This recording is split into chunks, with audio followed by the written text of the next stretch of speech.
Health is wealth நேயர்களுக்கு வணக்கம். இன்றைக்கி நம்ம என்ன பார்க்க போகிறோம் அப்படின்னா, பெண்களுக்கானது. இது வந்து நம்ம 3 வீடியோவாக வரும்.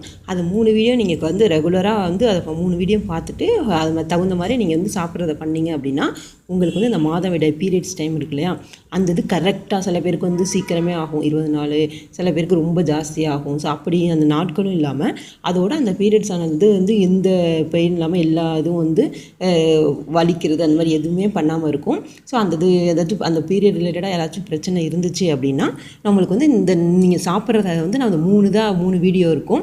அது வந்து ஒவ்வொரு நாளில் என்னென்ன சாப்பிட்ணும் அப்படிங்கிறது இருக்குது. அது ரொம்ப ஈஸியானது தான். ஸோ நீங்கள் அதை வந்து 1 மாதமே நீங்கள் ஃபாலோ பண்ணிங்க அப்படின்னாலே உங்களுக்கு நல்லாவே ரிசல்ட் தெரியும். அதை வந்து செஞ்சு பார்த்துட்டு அப்படிங்கிறது தான் நான் உங்களுக்கு சொல்கிறேன்.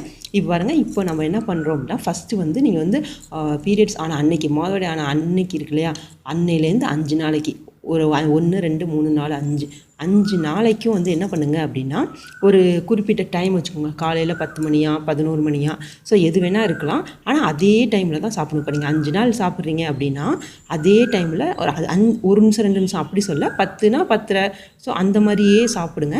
இந்த 5 நாளும் இந்த எள்ளு உருண்டை இருக்கு இல்லையா, இது எள்ளு உருண்டை. இல்லை நீங்கள் எள்ளு வந்து கடையில் நீங்களாகவும் செய்கிறதுனால ஓகே, எள்ளை வறுத்துட்டு அதை பொடி பண்ணி வெள்ளைப்பாகில் வந்து பண்ணி இப்போ ஏலக்காத்தூள் போட்டு சாப்பிட்லாம். இல்லை நீங்கள் கடையில் விற்கிறதும் நீங்கள் வந்து வாங்கிக்கோங்க.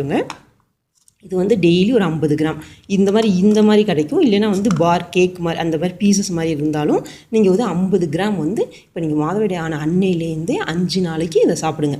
5 நாள் வந்து இந்த கரெக்ட் டைம் வச்சுக்கோங்க. இந்த 10 மணி இல்லாட்டி 11 மணி இல்லை 12 மணியோ எந்த டைமோ காலையிலையோ அதுக்கு ஒரு குறிப்பிட்ட டைம் வச்சுக்கிட்டு நீங்கள் ஒரு 50 கிராம் வந்து எள்ளு மிட்டாய் வந்து எள்ளு உருண்டை வந்து வாங்கி, எள்ளு உருண்டையோ இல்லை கேக்கோ எள்ளு ரிலேட்டடாக உள்ளதை வாங்கி அதை வந்து சாப்பிடுங்க. இல்லை நீங்கள் செஞ்சு கூட சாப்பிடலாம். எள்ளு நல்லா வறுத்துட்டு பொடி பண்ணி அதில் வெள்ளைப்பாகும் ஏலக்காவும் போட்டு அது மாதிரி இப்போ செஞ்சும் சாப்பிட்லாம். இல்லை இந்த இதில் இந்த மாதிரி நல்லதாக குவாலிட்டியாக செய்கிறது இருந்தாலும் அதை வாங்கி நீங்கள் சாப்பிடுங்க. அது வந்து 50 கிராம் சாப்பிடுங்க. இது 5 நாளைக்கு. ஃபஸ்ட்டு நீங்கள் அந்த பீரியட்ஸ் ஆன அன்னிலேருந்து 5 நாளைக்கு சாப்பிடணும். அப்புறம் 6ஆம் நாள்லேருந்து என்னென்ன சாப்பிட்லாம் அப்படிங்கிறத ஒரு மாதத்துக்கு நம்ம வந்து 3 தான் டிவைட் பண்ணிவிட்டு என்னென்ன சாப்பிடுங்கிறத சொன்னால் அதை மட்டும் நீங்கள் ஒரு வாட்டி அதை சாப்பிட்டு பாருங்கள், ஃபாலோ பண்ணி பாருங்கள். உங்களுக்கு வந்து இந்த முன்னாடி வந்தாலும் சரி ரொம்ப லேட் ஆகுது அது எல்லாமே கரெக்ட் ஆகிடும். ஸோ இதை நீங்கள் செஞ்சு பாருங்கள். இந்த வீடியோவில் நம்ம வந்து இந்த எள்ளு உருண்டை வந்து 5 நாளைக்கு சாப்பிடுங்கிறத சொல்லியிருக்கேன். அடுத்ததெல்லாம் நம்ம வந்து செய்கிறது எல்லாமே பார்க்கலாம். இதை நீங்கள் செஞ்சாலும் ஓகே. இல்லை வந்து நீங்கள் ஏன்னா எள்ளு உருண்டையில் ஒன்றும் அந்தளவுக்கு கெமிக்கல் அந்த மாதிரிலாம் போட மாட்டாங்க. இதுக்கு குறிப்பிட்டு நம்மளுக்கு வந்து இது பார்த்திங்கன்னா நீங்கள் அதில் பார்த்தாலே தெரியும். வீட்டில் செய்வாங்க இல்லையா, அந்த வீட்டு இது தானே. ஸோ இதை நீங்கள் வந்து வாங்கி சாப்பிடுங்க, இல்லை செஞ்சும் சாப்பிடுங்க. இதை நீங்கள் 5 நாள் ஃபாலோ பண்ணுங்கள். உங்களுக்கு இந்த டிப்ஸ் ரொம்ப யூஸ்ஃபுல்லாக இருக்குன்னு நினைக்கிறேன். நம்ம அடுத்தடுத்த 2 வீடியோவும் நீங்கள் கண்டினியூவாக போடுறேன். அதை நீங்கள் பார்த்து அதை ஃபாலோ பண்ணுங்கள். உங்களுக்கு இந்த வீடியோ பிடிச்சிருந்துச்சுன்னா லைக் பண்ணுங்கள், ஷேர் பண்ணுங்கள், சப்ஸ்கிரைப் பண்ணுங்கள். Health is wealth.